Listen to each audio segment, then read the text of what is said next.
Bapak Ibu Saudara sekalian yang terkasih dalam Yesus Kristus, selamat memasuki masa Advent yang baru dimulai pada hari Minggu yang kemarin tanggal 28 November. Dan di dalam masa Advent ini ada satu hal yang khas yang selalu ada, yaitu lingkaran Advent. Kalau di dalam tahun-tahun yang lalu seringkali di dalam tiap ibadah tiap minggu itu dijelaskan, mungkin dalam tahun ini tidak ada. Dan pada saat ini di dalam sapaan Gembala GKW Tasim, saya Penatua Christian akan berbagi tentang bagaimana kita memaknai lilin-lilin Advent tersebut. Oke. Nah, pertama-tama sebelum masuk ke dalam memaknai lilin-lilin Adventnya, saya akan membahas satu hal tentang yang menarik yang saya juga baru pelajari belakangan, yaitu soal lingkarannya sendiri. Kalau biasanya kita bisa maknai lilin Advent pertama, kedua, ketiga itu apa. Tapi kita juga lupa untuk memaknai apa sih makna lingkaran Advent ini. Nah, secara sejarah biasanya lingkaran Advent ini dibentuk oleh daun yang namanya evergreen. Jadi daun ini memang akan berwarna hijau terus gitu. Jadi bahkan di waktu salju, karena di daerah Eropa itu kan Natal itu bulan Desember itu lagi musim dingin, daun dari tanaman itu tetap hijau, makanya namanya evergreen. Nah, kenapa menggunakan daun tersebut? Itu untuk melambangkan bahwa kasih Tuhan, penyertaan Tuhan itu akan terus hidup bahkan di dalam masa-masa yang sulit sekalipun juga. Jadi kalau di dalam saat ini mungkin kita menggunakan hiasan bukan dari yang evergreen sih, tapi maknanya sebenarnya itu bahwa kasih Tuhan itu akan selalu nyata dan berbentuk lingkaran, artinya ya nggak ada habisnya, terus menerus akan terjadi dalam hidup kita. Itu lingkaran Advent. Nah, kemudian di dalam lingkaran Advent atau biasa disebut dengan krans Advent atau corona Advent juga ada 4 lilin. Jadi 3 lilin ungu dan 1 lilin berwarna merah muda atau pink. Dan nanti secara khusus sebenarnya waktu Natal di tengah itu ada lilin putih gitu, yang saat ini saya tidak tampilkan dulu di sini. Oke. Mari kita bahas makna dari lilin Advent yang satu-satu. Nah, yang pertama adalah lilin Advent berwarna ungu yang melambangkan tentang hope, pengharapan.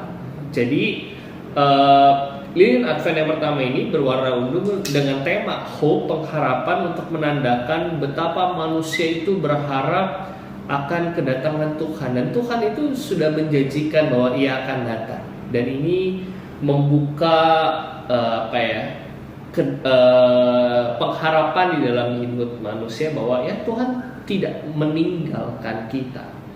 Itu kenapa di dalam tema Advent pertama kita yang minggu lalu berjudul Ketika Pohon Ara Bertunas. Jadi ketika pohon ara bertunas, ketika kita tahu nih ada waktunya nanti Tuhan datang, dan ketika bertunas itu menimbulkan pengharapan. Itu makna yang pertama. Nah, makna lilin Advent yang kedua berwarna ungu juga, itu dimaknai dengan peace, kedamaian. Bahwa pengharapan yang didatangkan oleh Tuhan itu pada waktu itu akan membawa kedamaian bagi umat manusia. Jadi kedua hal ini harusnya tidak bisa dipisahkan.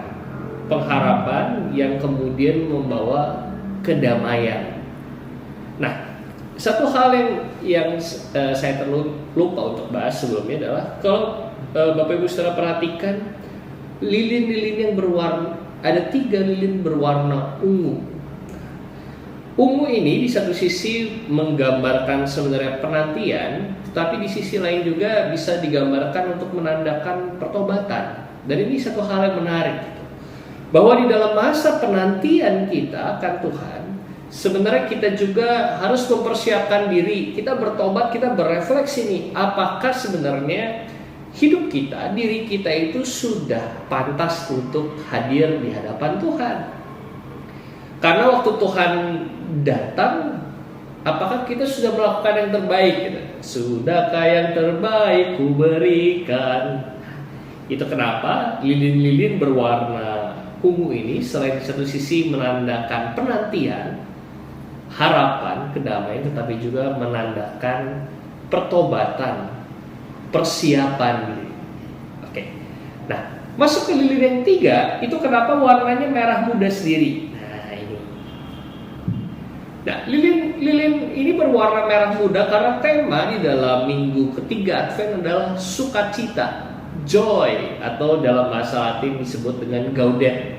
Jadi menarik sekali karena di dalam minggu ketiga Advent itu tema yang dibawakan adalah tentang sukacita.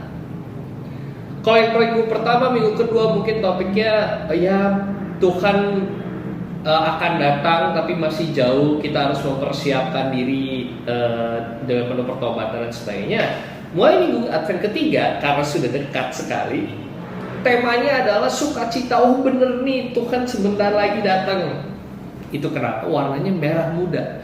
Bukan berarti kita tidak mempersiapkan diri, kita tidak menantikan datangannya Kristus, tidak. Tetapi untuk menjadi fokus bahwa pengharapan, kedamaian Tuhan berikan itu pada akhirnya akan membawa sukacita. Itu ketiga. Nah, di minggu Advent keempat kita kembali lagi pada warna ungu dengan tema love, cinta kasih. Kenapa habis merah muda balik lagi ke ungu? Nah, karena love, cinta kasih yang Tuhan berikan kepada kita itu harus kita wujudkan juga di dalam kehidupan kita. Nah, love ini menjadi sesuatu yang sangat sentral di dalam pemaknaan Kristen. Dan ini bukan saja kita terima dari Tuhan, tetapi juga harus kita tunjukkan kepada orang-orang di sekitar kita. Dan minggu Advent keempat ini menandakan Tuhan sudah benar-benar dekat. Sudah siapkah Anda menerimanya? Tuhan sudah ketuk-ketuk pintu, kita udah siap belum? Dan nanti pada malam Natal ada satu lilin putih di tengah yang menandakan lilin Kristus, yaitu Kristus telah lahir. Kenapa lilinnya warna putih di tengah yang nyala yang satu. Nah, Bapak Ibu Saudara sekalian, ini penjelasan sederhana tentang pemaknaan dari lingkaran Corona Advent. Kiranya bisa membantu Bapak Ibu Saudara sekalian di dalam memaknai lingkaran Advent yang nanti setiap minggu akan dinyalakan satu persatu. Kiranya Tuhan memberkati kita dan melindungi kita. Amin.